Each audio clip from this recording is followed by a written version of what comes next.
Everyone जय जगन्नाथ मु अंकिता आपण को वेलकम करुच्ची मोर गोटे न्यू ब्लॉग जार ना हूँ अंकिता चैनल्स मिनी मोमेंट।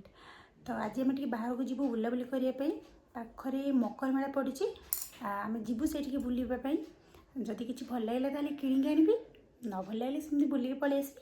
तो जीवा देखा से कौन कौन पड़ी केमती कौन बुलाबुली हो। तो आपण मैंने भिडियोटी को लास्ट पर्यंत देखिए। जदि आपन को भिडियोटी भल लगे ताले लाइक करेंगे, कमेंट करेंगे, सब्सक्राइब करने को जमा भूलिए। तो चलो भिडियोटी स्टार्ट करवा।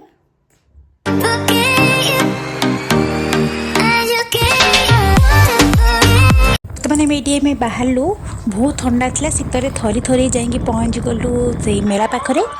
एबे आम गेट भीतर को एंट्री कलु। बहुत सुंदर थिला डेकोरेशन भल लगुला।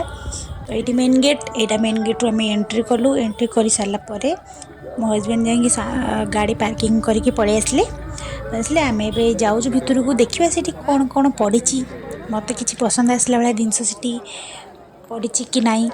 एमती तो बहुत सारा जिनस माने एत दुकान जे आम बुली पार्लु। तापर भितर जाकि आगे आम फास्ट गुपचुप देखिले। मोर स्पेशल गुपचुप बहुत मो फेवरेट। तो से गुपचुप टी खाई सारिकी मुझे पहुँची गली गोटे पर्स दुकान। तो ये पर्सटा मत बहुत पसंद आसला तो यहाँ मुझे आसली। देन आगू को भी चलुची देखा जदि आउ कि पसंद आसला तो नहीं जी। देखो ये पत्थर जिनस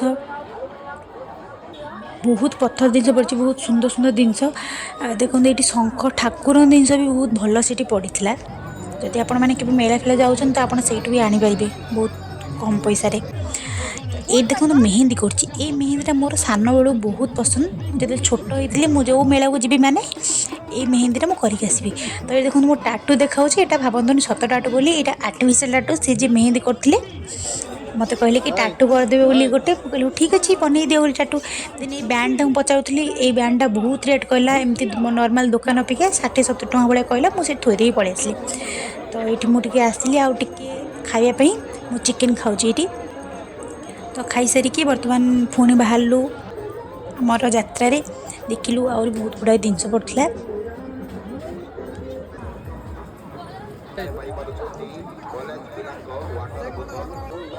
पत्थर सबू आइटम से बहुत भल से पड़ता। देन मोर मेन खावा को पलि आइली आइसक्रीम। आइसक्रीमटा न खाइले केमती हम। तो मुझे खाइली मो हजबैंड को गोटे बाइट देली कहीं ठंडा होता मुझे बेसी देली खायापी आउ सब खाईदेली। खाई पुणे भी चलू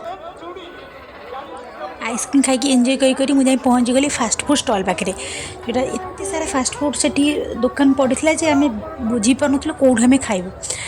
देन मत दोली खेल बहुत पसंद। रामदोली छाड़ी मत आउ जितनी बाहर दोली अच्छे मत से दोली सब पसंद। बट मो हजबैंड को दोली रे डर लगे बोली सी बसले तो मुझे एका कौन बसबी मुझे बसले मन दुखर ये पोज नौ स्टाइल मारूँ कौन करी। तो ये आम टे वीडियो करके तो बाहर पड़ू ए खावाई खाइलु। मोर ये चाट पलि आसर चिली चिकेन। चाटा बहुत गरम थिला पाटे तो पूरी देती कौन करी। तो ये मोर चाट को एंजॉय करुच्ची। देन मु मोर खाଇବା खाई भी तांकर भी चिली चिकेन मुझे खाई से कम खाई मुझे अधिका खाई। तो ये खाई सारू खाई आम टे गलु कोला पीवाई हजम केमी हम। तो मुझे कोला पी दूसरी कोला पीकी मुझे किसी घर जिनस देखिली तो मतलब भल लगा भल स्ट्रंग थिला कम रेट भी मिलूला तो नहीं आसली।